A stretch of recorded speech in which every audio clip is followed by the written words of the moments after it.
There's a narration that 3 different people came to an Imam Hassan al-Basri rahimahullah, and all 3 of them had different complaints. One of them said, "Oh Imam, we're suffering from poverty." The other one said, "Oh Imam, we're suffering from drought."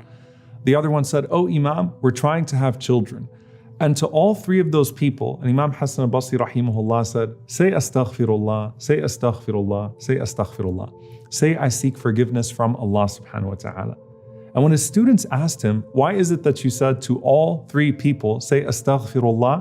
He said, because if you look at the Quran, Allah Azza wa Jal says about Nuh alayhi salam, فَقُلْتُ اسْتَغْفِرُوا رَبَّكُمْ إِنَّهُ كَانَ غَفَّارًا. I said to them, seek your Lord's forgiveness, for indeed He is truly most forgiving. يُرْسِلِ السَّمَاءَ عَلَيْكُمْ مِدْرَارًا. If you do that, He will shower you with abundant rain.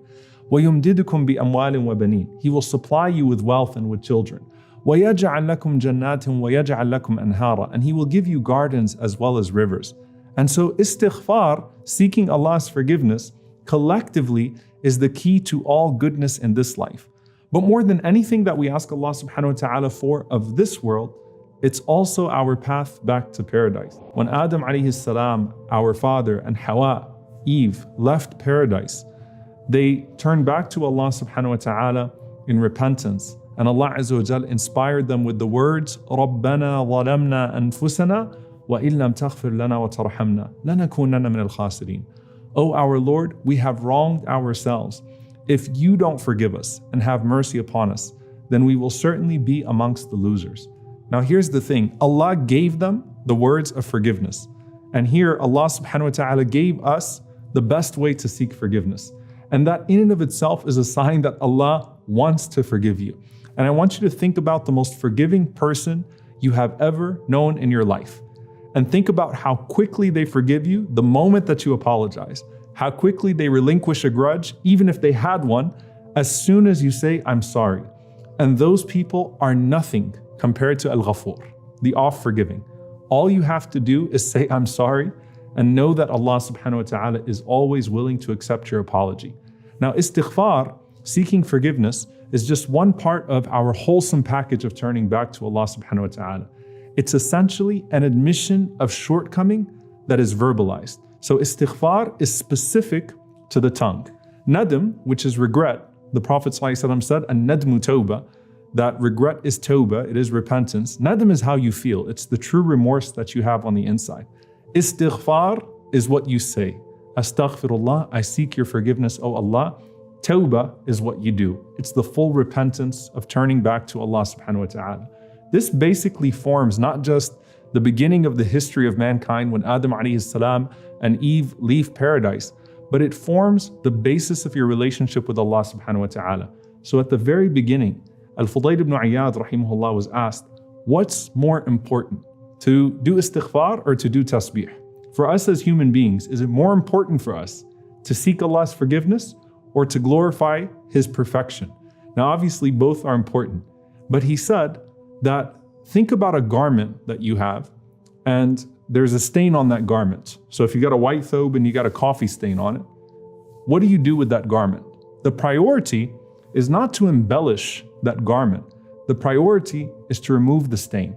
And so he said, astaghfirullah, repentance, seeking Allah's forgiveness, is removing the stain. All the other forms of dhikr are embellishing the garment. And so they're both important, but you have to get back to your origin and remove the stain on your heart and then turn back to Allah subhanahu wa ta'ala.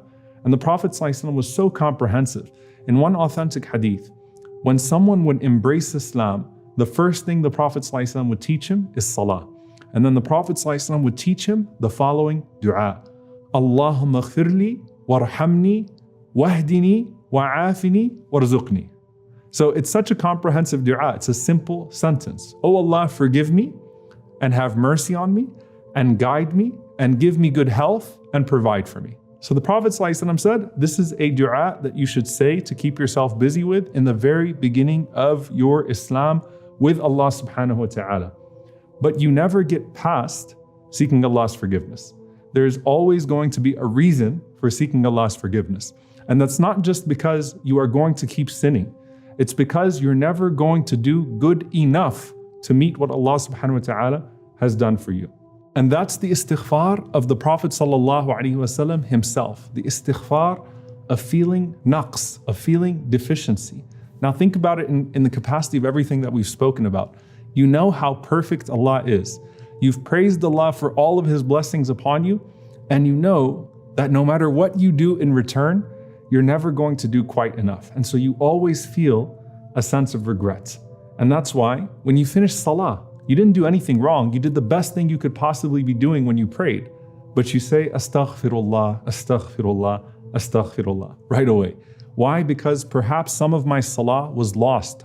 Maybe I was distracted. And even if I wasn't distracted, then surely I have not repaid Allah subhanahu wa ta'ala for His favors upon me. And so everyone is in a state of istighfar. Some are seeking forgiveness for the deficiency in their good. Some are seeking forgiveness for their sins. And Imam Sufyan al-Thawri rahimahullah, he said, that's why when Allah subhanahu wa ta'ala praises, al-mustaghfirina bil-asḥār, those who are seeking Allah's forgiveness in the last part of the night, that He's speaking to two different categories of people who are both making istighfar. He said, you have those who wake up in the very last part of the night to seek forgiveness with a small prayer. And then you have the friends of Allah subhanahu wa ta'ala who have already prayed a portion of the night and they're seeking forgiveness at the end of their worship. They're both praiseworthy, but he says their istighfar is not the same. You have the istighfar of the lovers and you have the istighfar of the sinners. And the Prophet ﷺ, of course, is the most beloved to Allah subhanahu wa ta'ala. And after a long night of prayer, he would still seek Allah's forgiveness. And he said, sallallahu alaihi wasallam, that, O people, I seek Allah's forgiveness at least 100 times a day. And Imam an-Nawawi rahimahullah, he said, that's the minimum from the Prophet sallallahu alaihi wasallam. You can find the Prophet sallallahu alaihi wasallam in a single gathering seeking Allah's forgiveness more than 100 times. But he's saying that I seek Allah's forgiveness at least 100 times a day. What does that mean for the followers of Muhammad sallallahu alaihi wasallam? And it wasn't just with one word or one phrase. You see, astaghfirullah. You see, astaghfirullah wa atubu ilayh. I seek Allah's forgiveness and I repent to Him. You see, Rabbi ighfirli, my Lord forgive me. Or what Abdullah ibn Umar radiallahu anhuma heard the Prophet ﷺ saying throughout a gathering, Rabbi ighfirli wa tub alayya, innaka anta tawwabur rahim. My Lord, forgive me and have mercy upon me. You are the acceptor of repentance. You are the most merciful. And the Prophet ﷺ said that whoever says, Astaghfirullah al-azim, alladhi la ilaha illa hu, al-hayyul qayyum wa atubu ilayh.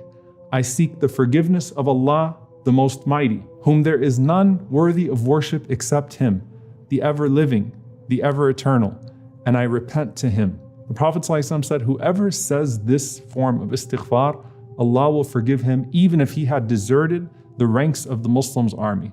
And that is, of course, one of the most severe sins, to flee the battlefield. And the Prophet ﷺ is saying that to repent to Allah wholesomely in this way forgives you even for that. He said, sallallahu alaihi wasallam, even when you sit together, he said when people sit and they speak in a gathering, and they end that gathering by saying, Subhanakallahumma wa bihamdik, ashhadu an la ilaha illa ant, astaghfiruka wa atubu ilayk.